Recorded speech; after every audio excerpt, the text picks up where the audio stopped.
Hi, I'm Rachel, and this is my September 2024 book haul.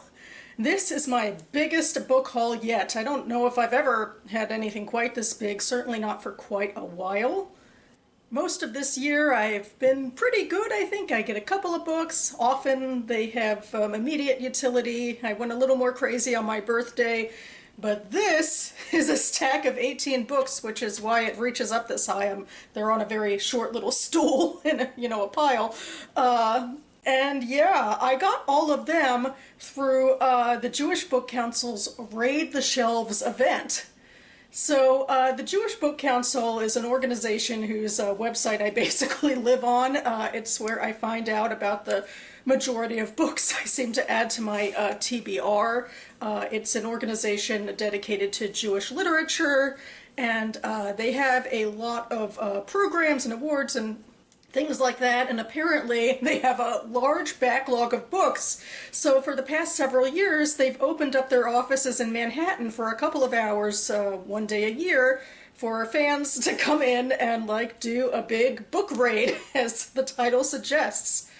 So back on September 10th, they had this event, and I went down to Manhattan for a crazy free book event. Well, kinda. I mean, there was an entry fee to get in.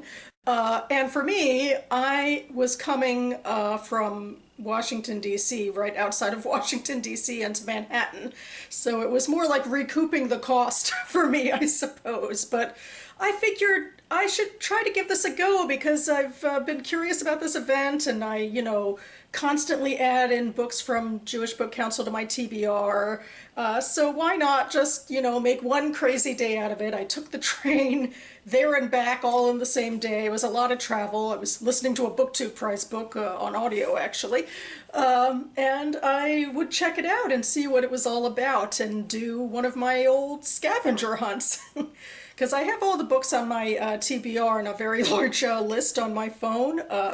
But what's exciting here is that I certainly have more luck in finding books on said list, including books that I'd be very unlikely to find in other places anyway. So, some yes, some no. But yeah, that's my spiel. I'll link to Raid the Shelves down below. And now I have 18 books to go over with you. So the first book I'll show you is my most justified purchase because I'm planning to read it next month. This is Mother Doll by Katya Apakina. This was one of the books I added to my most anticipated releases of 2024. And now I have it, and my plan is to read it next month for my mock reads challenge, where I attempt to read and rank some front list. And yeah, this is a book about a Soviet Jewish family and intergenerational issues. I think there might be a speculative edge to it as well. The second book I will share is actually a pair of novellas. This is In Sickness and in Health, and this is Yom Kippur in a Gym by Nora Gold. I've read Nora Gold's fiction before, and she also runs a literary magazine, an online one, jewishfiction.net. And yeah, I just thought this was pretty cool. I'm trying to think I'll find a time to squeeze in reading these two novellas, maybe the end of this year, early next year. How fun to be able to read, unusual styled fiction. And the final kind of sort of scheduled book I have to share is 18. This is edited by Nora Gold, Jewish Stories Translated from 18 Languages. And I had my eye on this particularly because this year I finished up a collection of short stories I've been reading for a while for sort of annual check-ins. In July I tend to try to read short story collections in honor of my birthday month. And I had an opening basically, and I figured I'd go ahead and buy this book ultimately to replace the book I just finished this year. And instead I found it at Raid the Shelves, so I'm so excited, and I'm planning to start reading this as my next, ongoing annual reading project for the next few years, starting in next July. Okay, well, these next 15 books were all on my TBR. I don't have any set plans to read them, but I had this idea that maybe I would put all of these books into an individual page 112 tag game.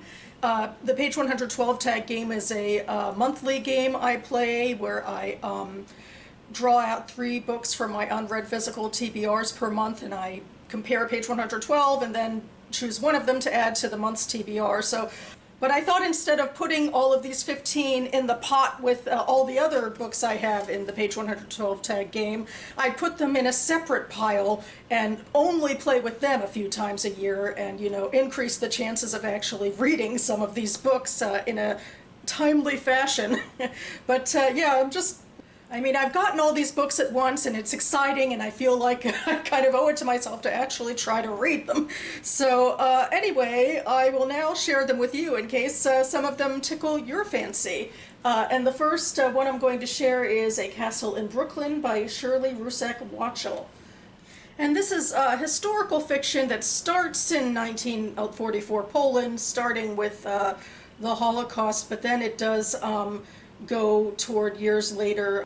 Well, these 2 characters escape Poland and they settle in 2 different parts of America, I believe. One is a Minnesota farmer and one is in Brooklyn. So it tracks their lives after that.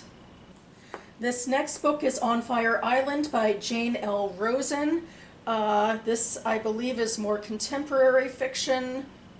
It's actually a bit tragic. It's about a book editor at 37 who it seems like gets a sort of death sentence, maybe a diagnosis, and decides to spend her last summer on Fire Island, and I think it's actually supposed to be uplifting about relationships and the meaning of life.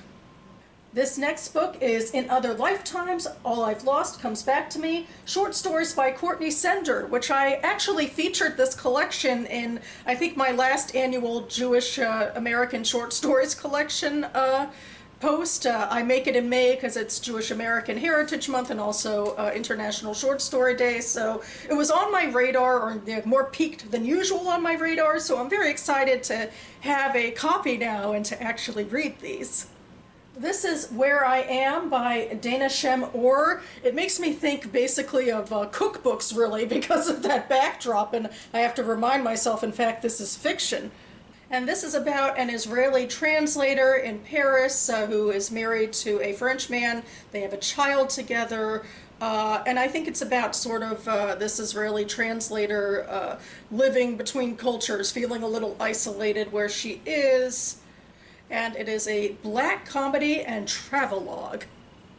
The Shadows We Carry by Meryl Ein might in fact be a standalone sequel. I hope standalone applies. I think the first book might more explicitly take place during the Holocaust, and this one takes place in the 1960s, I guess following some characters. They're now in the United States, and it deals somewhat with the political upheaval going on at that time. I've always been kind of attracted to this cover of My Last Innocent Year by Daisy Alpert Florin, I guess maybe because the close-up of the face feels kind of human that way. And this is an advanced reader edition, so the back basically just has praise on it. And I think I've read Joanna Rakoff before, so I'll read her blurb. It's an intimate, intricately constructed coming-of-age tale to rival the greats of the genre, from The Great Gatsby to The Catcher in the Rye, which I guess kind of dates this, or maybe it's just trying to sound classic, or maybe it just actually takes place in mid-century America. I mean, I kind of put these books on my TBR with cursory glances, and there's so many that, my excuse is I tend to forget some of the plot. But moving on, this is By the Rivers of Babylon by Mary Glickman. I've read some of her historical fiction before. I believe it took place during the Depression in the U.S., and this one moves us up a little bit, I believe. I think more toward mid-century in the U.S. I'm not quite sure, but I do know it's about a Jewish couple from Boston, and they've inherited a house on Sweetgrass Island in South Carolina's Low Country. So it's about, again, picking up and starting somewhere new where maybe you're a little bit of a fish out of water. Then this is The Bridesman by Savion Lichtbrecht. I have read some of Liebrecht's short stories before. I believe one of them was made into a film that I watched years ago at one of the JCC's film festivals. It was an Israeli film. And so now some of her other fiction has come to the States thanks to Europa Editions, and I'm excited to give it a go. This is Lek, I think, or maybe Lech by Sarah Littman, and this is one of the books I'd be very excited to find because it was published by a small press by Tortoise Books. And so I figure it's the kind of book it would be very rare to find anywhere else, even like in the used library books sales I go to. So it's exciting, you know, to go to the source, as it were, because I heard about this on the Jewish Book Council site, and indeed the publisher sent a copy, or a few copies, I think, to them. And the beginning of the summary on the back says, "A mother recovering from an abortion in a Borscht Belt rental. An eccentric aging landlord, a grief-stricken Hasid, a scheming real estate agent looking for her break, her dogged daughter longing for her way out, and her addict boyfriend mired in it." It's about these lives, strangers, neighbors, family, and friends, how they entwine and separate over the course of one fevered upstate summer. So, yeah. It almost vaguely reminds me of Catterskull Falls by Allegra Goodman, although that's more of a tight-knit community in the Catskills. Now we have Parallel Lines by Ruth Mark Inglash. This is a coming-of-age story that is set in Jerusalem, following, I think, 3 women around, young women around, and it really, I think, centers a bit of the conflict or how the conflict affects them. And I think it particularly centers around a terrorist attack on the light rail, which they are all present for. And this is another smaller press, Black Rose Press, which actually I have read, I think, a couple books from them. The Goldie Standard by Simi Monheit definitely makes me think of romance with this, you know, cartoonish cover, but, you know, it's going to have older protagonists, so that's exciting. And I'm not quite sure this is, you know, a pure romance or not, but I think there are, you know, romantic elements to the story. But yeah, the main character is Goldie Mandel, and she is stuck in a assisted living facility. And then it also centers on her granddaughter, and then there's a Dr. Wright, so that's hopeful. We have The Majority by Elizabeth L. Silver, which is a bit, I think, of an RBG pastiche. Certainly this collar makes me think of Ruth Bader Ginsburg, although more broadly I think it's about sitting on the Supreme Court. But yeah, coming from the flap, it says that half the United States is waiting for Justice Sylvia Oline Bernstein to die, and the other is praying for her to hold on. And she has a nickname herself, the Contemptuous SOB. So I feel like the parallels to RBG are pretty great in this fictional character who we will follow.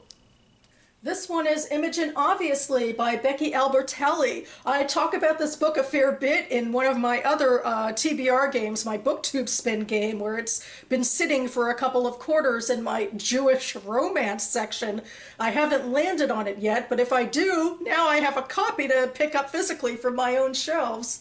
So yeah, I think this is queer fiction, and the characters are nominally Jewish, but I will take it. So will JBC, obviously.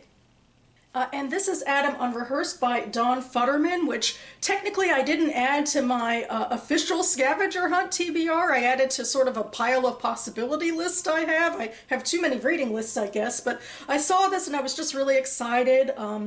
I've listened to Dawn Futterman on the Promised Land podcast, although it's been a while since I've listened to that podcast, but I liked him, and I liked the sound of his coming-of-age novel, which I think takes place in the 70s in Queens, where he was growing up at the time, and it centers around the character's bar mitzvah, I'm pretty sure.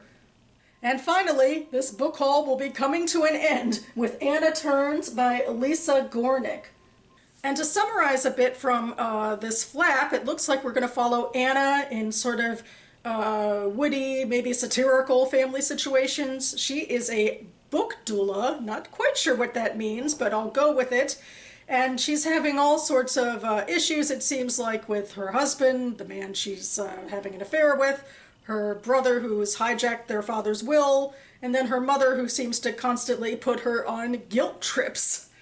And it says, narrated by Anna and the key figures in her life, her husband, her brother, her lover's wife, to name a few. Anna turns spirals through issues from capital punishment to the dynamiting of the Baumanyan Buddhas, culminating in a watershed dinner party with Anna's family members' true colors on full display. I don't know, this might be a bit much for one book, but I will go with it. And there we go. That about covers it for me now. I'm going to try to leave Goodreads links for all of these books and also links to their Jewish Book Council pages. Hopefully YouTube will let me get all of that into the description, or I could, post a link to it somewhere else.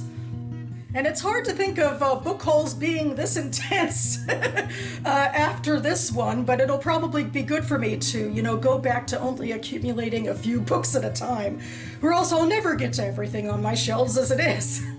If you've read any of these books or are interested in them, I'd love to hear about it, or hear about the books you are eager for. And expect me back on this channel in the next few days for my quarterly writing wrap-up, to check in on some of my writing goals and see whether or not a certain SIPTA has to visit me. So stay tuned for that. And in the meantime, thanks so much for watching, everyone. And I'll see you next time.